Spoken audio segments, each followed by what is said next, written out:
on to your full moon reading for September 2020. Yeah, I can't believe we are kind of into the second half of the year already and moving very swiftly towards December. So yeah, a lot's been happening with you, given we've had that that new moon in Leo recently, and we've just ended Leo season. So I think this full moon will be kind of interesting because it will almost be kind of closing a circle. So yeah, I'm doing something a little bit different this time. I haven't got my cards yet from the printers, so I'm not going to do a geomancy reading. What I'm going to do is I'm actually going to do a playing card reading, similar to the relationship readings that I've done recently. But what I'm going to do is I'm going to take the lunar deck, and I'm going to use it for the bottom half of the natal chart, which is traditionally associated with the moon. This is the sort of private sphere, the private domain. And then I'm going to use the solar deck for the upper half of the chart, which is associated with the upper heavens. So this is the solar half of the chart in terms of sect. And then I'm going to pull you a card, an advice card from the Universe Has Your Back deck. You can see we've got a lovely full moon on the back of that. And finally, we're going to end with some trinkets from the Magpie Oracle, which was made by a friend of mine, Carrie Paris. So yeah, something a little bit different, maybe a bit more fun. I'd love your feedback, so let me know in the comments if you've enjoyed this type of reading and if you want to see more readings like this in the future. But anyway, let's get into your reading. I've had a green quartz sitting on your cards just to clear the energies. And let's see what wants to come through.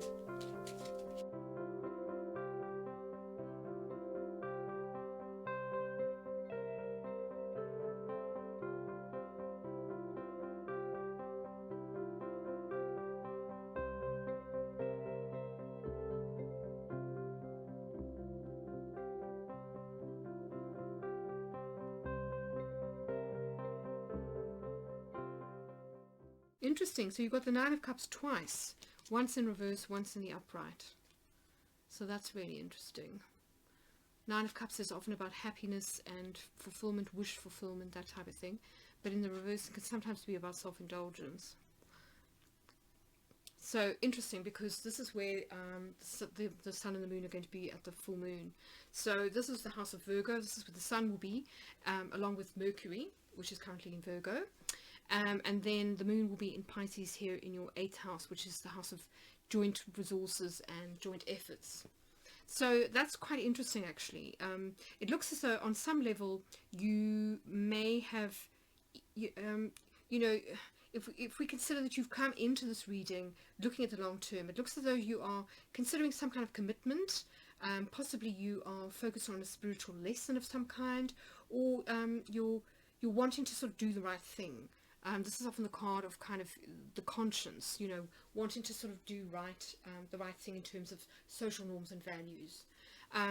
So here with the sun in Virgo in the 2nd house of earned income and personal resources, as well as self-esteem, it looks as though on some level there may either have been some overindulgence, perhaps you've been overspending, or you're not quite satisfied with the way that something has gone to date. And that's interesting because here in the 5th house, we've got the 5 of Swords, and that can often mean kind of ego conflicts or differences of opinion or unfair treatment. And this is likely to relate to children, creative projects, and passion projects, essentially, and new love affairs. It can also sometimes have something to do with that. So it's interesting. It's almost like something hasn't worked out for you in this area of your life, and it's left a bit of a bad taste in your mouth. The interesting thing, though, is that the moon in Pisces is looking really positive. Here we've got the Nine of Wands and the Sun. So the Nine of Wands is a little bit wary. Sometimes there's, if we think of the traditional Rider-Waite deck, it's usually of a man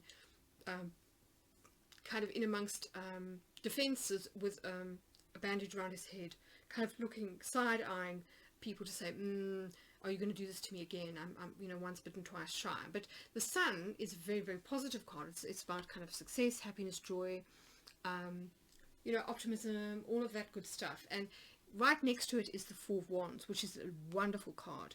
Very, very This is the harvest. It is celebrating with your community. It's marriage. It is sort of stable passion and creativity. So it does look as though something's coming good for you. Maybe there was initial disappointment, and now things are kind of working out. So it could be a case of, what do you call it? Rejection is redirection. So it may have something to do with a relationship, because if we look at the 7th house, we've got the Knight of Swords here. This is very, very fast moving energy. It can be a little bit impetuous. So you could have somebody who's a bit of a fast talker, who makes lots of claims or promises, but doesn't necessarily fulfill them. And maybe that's why we've got the Hierophant here in your 1st house, which is opposite the 7th. So maybe you are kind of saying, you know what, I've been burned in the past when it comes to either a creative partnership or new love, and I'm not interested in that anymore. It's left me feeling a little bit disappointed. Things didn't work out the way I expected, and I'm wanting something now that's a bit more solid and will go the distance, essentially. And it's interesting because, as I say, we've got the 9 of Cups here in your 12th house as well. So you definitely have happiness and fulfillment on your mind. Whether it's romantic or whether it is creative is debatable. It will depend. You'll know what's more sort of pertinent to your situation. But, one thing that is interesting is we've got the 3 of Wands here in your 10th house of career and success. So this is all about collaboration. Very often it's about creative collaboration. Usually, this is all about looking to the sunrise, so things improving through kind of hard work. If we look at this card, we've got a lot of tools that's helping to sort of to build a teepee. So there's a sense of kind of collaborative effort that is possibly creative in nature, or certainly has to do with kind of perspiration and enthusiasm and possibly creativity that leads to success. And we have success here in your joint ventures and joint efforts position. So this could well be some creative project coming good, and that could be what you are hoping for here in your 12th house. Yeah, I mean, this could be a publishing project, for example, because this 4 of Wands here, this stable creativity, this stable passion, this kind of stable enthusiasm in your 9th house is associated with publishing. It can also be teaching, the law, any kind of cultural activity, or something that has a foreign connection. Those are sort of all areas, and spirituality, of course. So any of those areas, things are looking really positive, because we go from the 3 here to the 4, and we've got the 9 here, which is very, very positive. So it's interesting, a lot of the readings that I've done so far seem to be showing a lot of success and progress in terms of career. And I think that fits with the fact that we've got all these earth trines happening around about the time of this particular full moon. So let's look at those next. So at the time of the full moon, and in the days leading up to it and then following it, so between the 29th of August and the 2nd or the 3rd of September, Mercury will be making a series of earth trines to the outer planets in Capricorn. So Mercury is here in your 2nd house of income and self-esteem, and Jupiter, Saturn and Pluto are all sitting in Capricorn here in your 6th house. So this is kind of emphasizing for me, given that it's 2nd house and 6th house, this is emphasizing work, career and finances and your ability to sort of earn. So I do think that if you have been waiting for potentially an offer to come in of employment, or perhaps a new contract of some kind that is going to sort of boost the finances a little bit, then I do think that that you will hear something, because this is, as I say, it's positive energy. It's very grounded because it's Earth, and Mercury is about news, and then of course the outer planets are generally about important developments, because they are slow moving planets. So I do feel as though potentially there is a new offer coming in for you, or that you're going to overcome obstacles that will lead to success, particularly when it comes to this creative project, or just in terms of moving ahead with career. And the other thing I should say here too is that the Sun here is also a Leo card. So we've got 2 Leo cards sitting in areas of your chart that that have to do with collaboration and with work, benefiting from working with other people. In the case of the 8th house, it's one other person. With the 6th house, it doesn't really specify. It can be, kind of work colleagues, or it could be, a boss. But this is just your sort of everyday work environment. But nonetheless, I think things are looking definitely very good when it comes to career. Whether you are employed or whether you are self-employed, I don't think it matters. I think things are kind of looking good. Now, the other important aspect to look at here, which also pertains to your career, is a positive set of aspects to Uranus and Taurus. So Uranus and Taurus sits here in your 10th house of career, and even though it will be retrograde, I do think that because it's a positive aspect, it brings positive changes to this area of your life, as well as to the houses where the Sun and the Moon sit. So here in your 2nd and your 8th houses. So this is to do with finances and joint resources. So I do think that you could expect positive changes here. I do think because Uranus is retrograde, we're talking about something that you may get a second chance, a second crack at the whip at something from the past that didn't work out the first time round. Or it may be that you get a similar opportunity, not from the same people, but in the same area, for example. So it might not have worked out with one set of people, and maybe that's why there's a little bit of disappointment, or perhaps you lost out on some money the first time around, and now you've got a sort of a second chance kind of coming up again. Now what's interesting here is that we do have quite a lot here about weighing things up, making decisions. So I'm wondering whether this Hierophant here is about a contract of some kind. It's possible that it is, because we've got Justice here in your 11th house, which is all about legal matters, weighing things up. You can see the scales at the bottom of the card. And also here in your 3rd house of communication, we've got the Lovers, which can be about choice. It isn't always necessarily about a partnership, although, we can't rule that out. But I think, if we combine these 3 cards together, it does look as though there may be some kind of contract negotiations going on, or some kind of legal matter. And if so, it looks as though things will kind of work it sort of end up in your favor. And maybe this is why you've got the Sun in your 8th house. Potentially, maybe you're going to win a lawsuit, or perhaps you've had to get a court order to get money, a payment from a company that has gone bust, for example, something of that ilk. But it does look as though there's some kind of decision involving a group activity and communication that requires commitment on your part. But also potentially on the part of other people, and that's why we've got this emphasis on the 8th house at this particular full moon. So just going back a step towards kind of relationships and romance. The other thing that I'm kind of seeing here is that, as I said, if you are single and you've recently had a difficult time, when it comes to romantic relationships, it is possible that this person may be returning. As I say, we do have this very swift moving energy here in your 7th house, followed by the Lovers in the 3rd house of communication. So it is possible that you may hear from this person, and then you'll have to kind of weigh up what you need to do. And that may be why you've got happiness on the mind, and why we've got Justice here in the 11th house. It could be that your friends kind of think, yes, I don't really think so. This person didn't treat you very well the first time around, and so they're kind of thinking that you need to sort of bear in mind what happened in the past. That's one interpretation of this energy.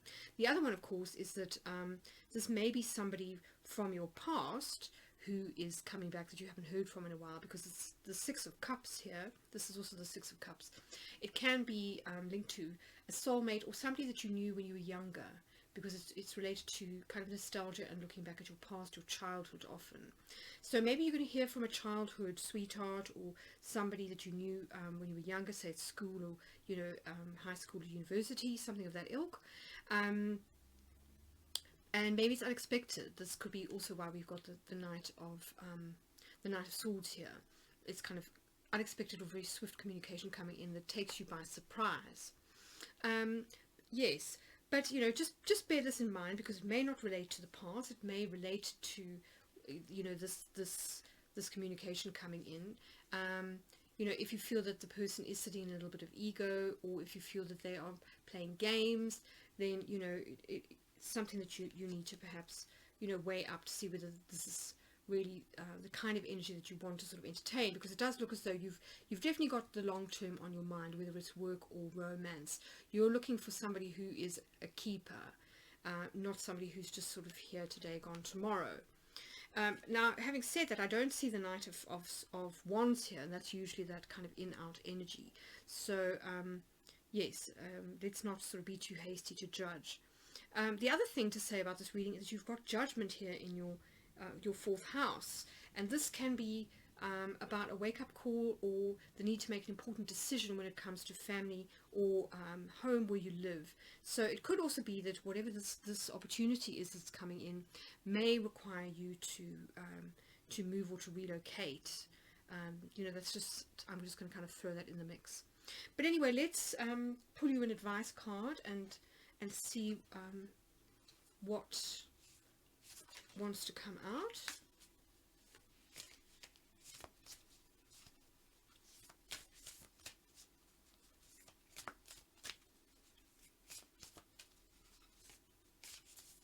Oopsie. I always find it difficult to shuffle large cards.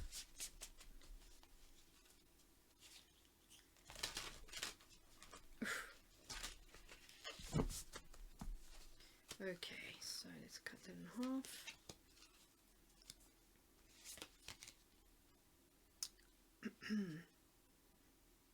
Interesting. So your message is, I am a spirit having a human experience, and I'm here to get closer to love. And we've got the third eye kind of emphasized here. So that's quite interesting, actually. If we look at this Lover's card, we've also got a lot of eyes here. And in fact, you know, kind of cups in the third eye position. So I think it's saying, you know, use your third eye and your heart to kind of make a decision if you do get an unexpected love offer kind of coming in. Yeah, lovely card, actually. Nice message. So let's pull a few trinkets before we go, starting with the Sun in Virgo.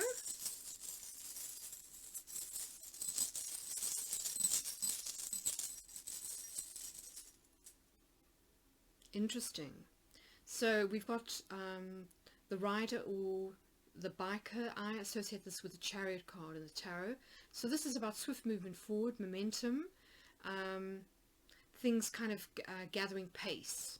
So it does look as though, you know, you may get news soon about that, about a job, or about that, you know, whatever this work contract is. News about finances.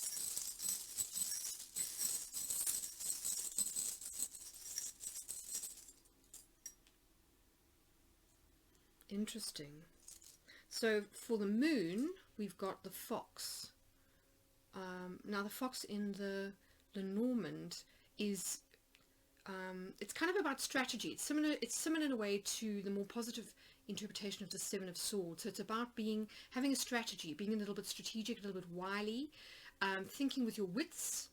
So I think, you know, if you are in some kind of contract negotiations, be sure to get some legal advice, number one, and number two, you know, be sure that to sort of check everything, cross your I's, dot your T's, ask a lot of questions, make sure you're getting the sort of the best deal that you can. Okay, and then let's have one for Uranus up at the top there.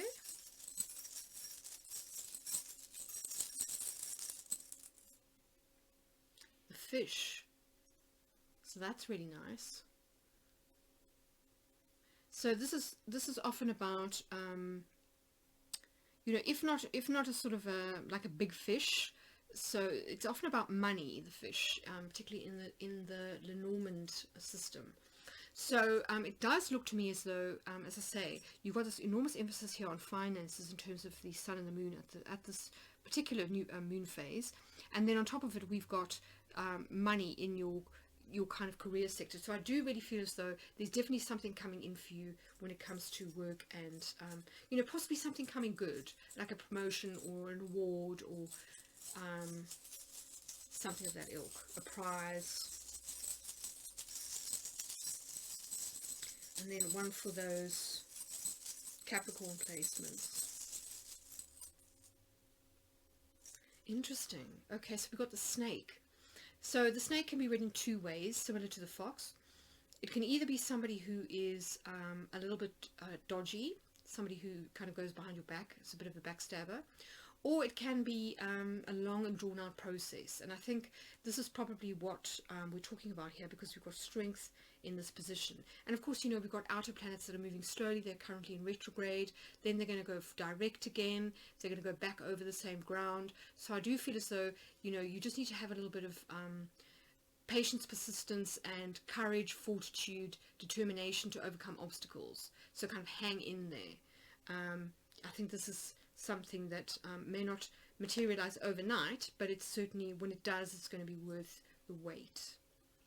So I hope that's been helpful, Leo. Do let me know in the comments if it's resonated, and if you've enjoyed this reading, I'd love it if you would hit the thumbs up button. Yes, so wishing you all the best for this upcoming 2-week period, and I'll catch you again in a fortnight.